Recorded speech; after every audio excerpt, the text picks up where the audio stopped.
Hello and welcome to our channel. In this video, we will learn how to deactivate your account without losing your data and connection.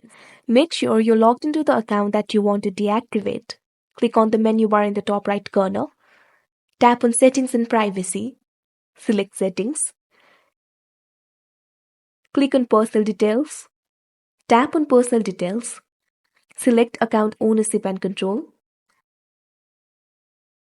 Tap on Deactivation and Deletion. If you have other accounts, it will appear like this. Select the account that you want to deactivate.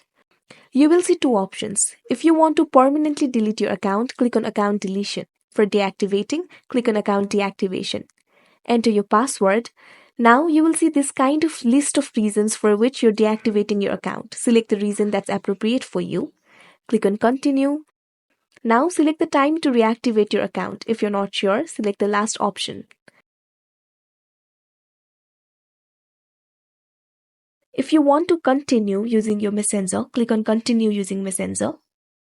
Click on Deactivate your account.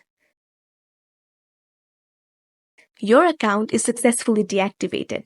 I hope you found this video helpful. Make sure to like, share and subscribe to our channel. Thank you for watching.